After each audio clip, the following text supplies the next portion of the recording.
the ones that are not officially licensed? Again, like the fan appropriations and fan art, fan stories, fan rewriting. I've long been an opponent of fan fiction. And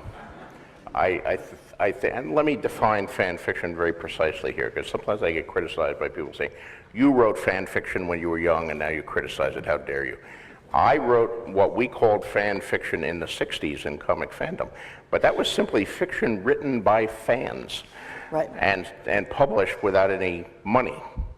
And I certainly did a lot of that, but I never borrowed anybody else's character or world. I was a comic fan. I didn't write about Spider-Man or Superman or Batman. I created my own heroes, and wrote about them, the White Raider and Manta Ray and Garazan the Mechanical Warrior and all that stuff I was writing when I was 14 and 15.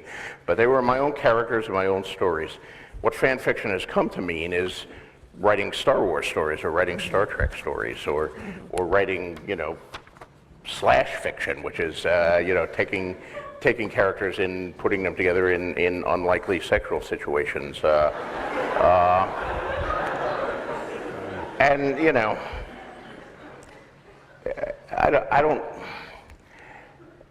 what I don't know doesn't hurt me, so if people want to do that, fine, but don't send it to me and expect me to prove it or something. Now, fan art, that's fine, that's a whole nother thing. Fan art is great, and people do send me links to that all the time. Some of this you just have to, what you want to do for your own amusement is great, but you can't start selling it on eBay or merchandising it, because then you'll get sued, if not by me, you'll get sued by one of my multiple makers of bobblehead dolls or figurines, because you'll be moving into one of the areas that they're paying me good money to be into. Right. So. And Tom, did you have a quick follow-up to that about what it means for the publishing industry now that, again, texts circulate beyond the actual books that you're selling? Well, I basically agree with George that his ideas are his ideas. Somebody, his characters are his characters. For us, it doesn't have much effect because none of it is very powerful. Some of it creates good publicity and some of it is annoying, but frankly, we don't pay a whole heck of a lot of attention to it. Okay. So George, for you, I'm curious about what does that mean to you as an author, creating a fictional world where that world now exists in multiple forms? Well, it's been an interesting experience, to say the least. I mean, when most of my career writing books like The Armageddon Rag and Fever Dream and Dying in Light before that, or all of my short stories, there was no secondary rights, there were no subsidiary rights. Occasionally I would get a movie option, most of which just paid me some money and they held the rights for a year or two and then you'd never see a movie or something. I did occasionally get something filmed. My novella Night Flyers was made into a film at one point. I had a story called Remembering Melody that became an episode of The Hitchhiker. So occasionally something came through, but there were no other rights beside that. But then when Game of Thrones started becoming popular, Song of Ice and Fire, suddenly I started getting these offers that I had never had before from various people who wanted to do replica swords or miniature figurines or, various types of games, role-playing games, paper and pen role-playing games, and video games, and just a bewildering number of things. And I remember having through a period where I said, well, I don't know if I want to take any of these things. Some of them seem kind of tawdry. I'm a serious writer. Would F. Scott Fitzgerald have ever had bobblehead dolls? And then I thought about it a little. I said, from what I know of F. Scott Fitzgerald, he would have sold bobblehead dolls in a minute if they offered him any money for that. So he and Zelda could have continued to party. So I signed these various contracts, and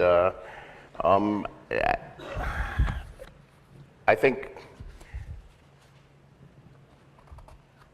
there've been good and bad things about it. I didn't want to be just a guy who signs a signs a contract, cashes the check. I wanted to make sure that if I was going to do these products, that they were good products, that they were true to the material. So initially, I wrote in a lot of approvals to all of these things, that they could do the game, or they could do the whatever it is, but I would have to approve everything.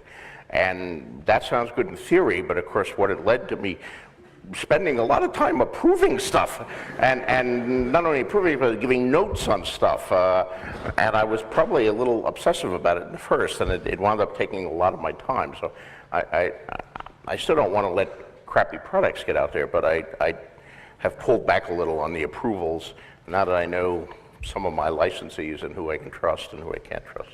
But the good part is that I discovered that there's an enormous synchronicity here, because my readership started to build from people coming in from other avenues saying, I'd never heard of your series, but I played the role-playing game, and I loved the role-playing game. I thought I'd better look up the books, or, you know, I collected miniature figures and paint them, and I saw your figures that Dark Sword was doing, and I decided I'd better look up the books.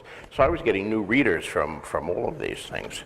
It did cause a bit of a bump, you know, with the HBO deal, which came along a few years later, because, you know, customarily when you sell the rights to a TV or film company, they get all the merchandising rights. So HBO was saying, well, here's the deal, and we get all the merchandising rights. I said, I can't give you all the merchandising rights. I've already sold it to these other people. And what do you mean? We always get all the merchandising rights. And, you know, it wound up for a time that looked like the whole deal was going to fall apart, because, you know, even if I wanted to give them the merchandising rights, I couldn't, because I had pre-existing contracts. But thankfully, my lawyers and agents were finally able to iron that out. But it was a ludicrous negotiation at a point where it's saying, yes, we'll give you keychains, but we keep bobblehead dolls.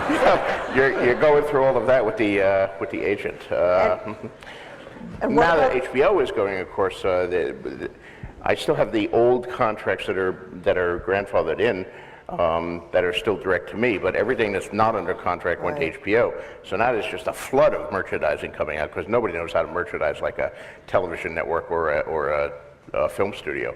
So there are new products coming out all the time, including some I never would have thought, like our own beer. I mean, it's great. We have our own beer. It's terrific.